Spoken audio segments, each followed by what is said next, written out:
Friends, ప్రపంచంలోని అతి చిన్న నది ఏదో మీకు తెలుసా? ప్రపంచంలోని అతి పెద్ద వంతెన ఎక్కడ ఉంది? మనం రోజు చూసే సూర్యునిపై కూడా పేర్లు జరుగుతాయా? ఇలా కాకుండా ఈ వీడియోలో డిస్కస్ చేసుకోబోయే ఒక్కో ఫ్యాక్ట్ చాలా ఇంట్రెస్టింగ్గా ఉండబోతుంది. సో వీడియోని ఇక్కడ స్కిప్ చేయకుండా చూడండి. Fact number 10. ఫ్రెండ్స్, మనం సాధారణంగా రోజు చూస్తూ ఉంటాం, కోళ్ళు మార్నింగ్ 5కి లేచి అరుస్తుంటాయి. అలా ఎందుకు అరుస్తాయో మీరు ఎప్పుడైనా గమనించారా? అయితే మన శాస్త్రవేత్తలు చెప్పిన ప్రకారం అవి అలా ఎందుకు అరుస్తాయంటే కోడిలోని జీవ గడియారం, ఇంకో విధంగా చెప్పాలంటే బయాలజికల్ క్లాక్ వల్ల అవి వస్తాయంట. మనం 6 దాటిన తర్వాత వెలుతురును చూడగలుగుతాం, కానీ అవి 45 మినిట్స్ ముందే కోడి వెలుతురును చూడగలుగుతుందంట. అందువలనే కోడి మనకన్నా ముందు లేచి అని అరుస్తుందంట.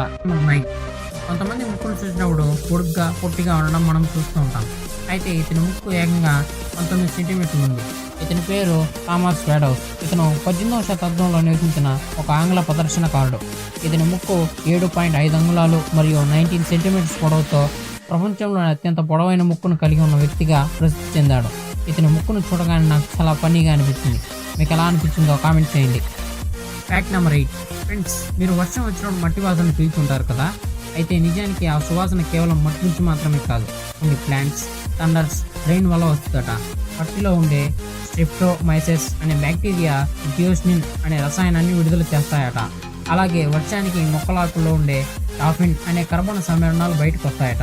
ఇక థండర్స్తో కూడిన వర్షం పడడం వల్ల గాలి శుభ్రం అవుతుంది. దీంతో మట్టి వాసన స్పష్టంగా వస్తుంది. ఫ్రెండ్స్, మీరు వర్షం వచ్చినప్పుడు మట్టి వాసన పీల్చే ఉంటారు కదా? అలా పీల్చినప్పుడు మీలో ఎంతమందికి ఆ మట్టిని తినాలనిపించింది? Fact number 7. ఈ భూమి మీద నివసిస్తున్న ప్రతి ఒక్కరూ స్మార్ట్ ఫోన్ వాడుతూ ఉంటారు. అయితే ఫ్రెండ్స్, మీరు ఎప్పుడైనా గమనించారా, మన స్మార్ట్ ఫోన్స్లో 10 నెంబర్స్ ఎందుకుంటాయో? మన భారతదేశ జనాభాను దృష్టిలో పెట్టుకుని మన టెలికాం సంస్థ ఈ డెసిషన్ తీసుకుందంట. ఒకవేళ మన భారతదేశంలో జనాభా సంఖ్య కొన్ని కోట్లకు చేరిన ఈ 10 నెంబర్స్తో 1000 కోట్ల రకాల ఫోన్ నెంబర్లు సృష్టించవచ్చట. అందుకే మన స్మార్ట్ ఫోన్స్లో 10 నెంబర్సే ఉంటాయి. మీకు ఎప్పుడైనా డౌట్ వచ్చిందా? Fact number 6. మన థంబ్ ఫింగర్ ప్రింట్ చూస్తే అది చిన్నదిగా ఉంటుంది. అయితే ఫింగర్ ప్రింట్ అనే దీవి ఉంది. ఇది అచ్చం మన ఫింగర్ ప్రింట్ లాగే ఉంటుంది. ఈ పిక్చర్లో చూస్తున్నారు కదా, ఇదే ఆ ఫింగర్ ప్రింట్ దీవి.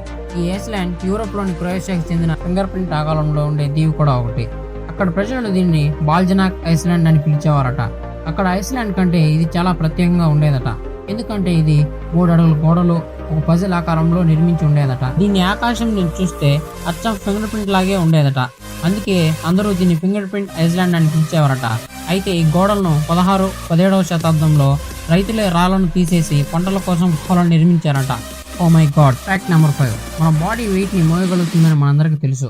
అయితే మన వెంట్రుకలు కూడా బరువును మోయగలుగుతాయని మీకు తెలుసా?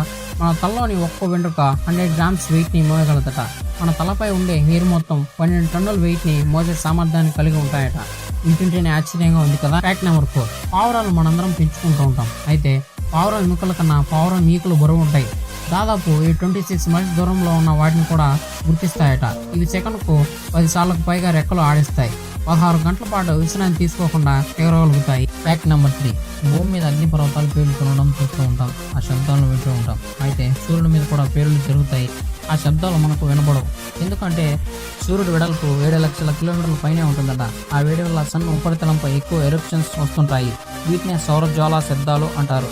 అయితే సూర్యుడు బద్దలయ్యేట మనకు సౌండ్స్ ఎందుకు రావంటే సన్కి ఎర్త్కి మధ్య దూరం 15 కోట్ల కిలోమీటర్లు దూరం ఉంటుంది. అందుకే మనకు సూర్యుడి మీద జరిగే పేలుళ్ళు శబ్దాలు మనకు వినబడవు. సో సన్ పై పేలుళ్ళు వీడియో క్లిప్ ను మీకు చూపిస్తాను. చూసారు కదా ఫ్రెండ్స్, చాలా స్కేరీగా ఉంది కదా? Fact number 2. ఒక ప్లేస్ నుంచి ఇంకో ప్లేస్ కు ట్రావెల్ చేయాలంటే మనం వంతెనలు చూస్తూ ఉంటాం. అయితే ఈ వంతెన మాత్రం 55 కిలోమీటర్స్ ఉంది. ఇది దక్షిణ చైనాలోని జొహాయ్ నుంచి హాంకాంగ్ను కలుపుతూ 55 కిలోమీటర్ల పొడవుతో ఈ వంతెన నిర్మించారట. దీన్ని పూర్తి చేయడానికి దాదాపు 9 ఇయర్స్ కష్టపడి దీన్ని నిర్మించారు. ప్రపంచంలోనే అతి పెద్ద పొడవైన సముద్రం వంతెనగా ఇది రికార్డు సాధించింది. దీనికోసం 4.20 lakhs టన్నుల స్టీల్ను వాడారు. Fact number 1. ప్రపంచంలోనే అతి పెద్ద నది ఏదంటే మనం అమెజాన్ అంటాం. అయితే ఫ్రెండ్స్, అతి చిన్న నది చైనాలోని మంగోలియాలో కొలాయ్ అనే నది. ఇది చూసేందుకు పిల్ల కాలువలా ఉండే ఈ నది వెడల్పు 15 సెంటీమీటర్లు. కొన్ని చోట్ల కేవలం 4 సెంటీమీటర్ల వెడల్పు మాత్రమే గల ఈ నది పొడవు 15 కిలోమీటర్లు. ఈ ఫోటోలో ఉన్నదాన్ని చదివి ఎంత కరెక్ట్గా చదివారో కామెంట్ చేయండి.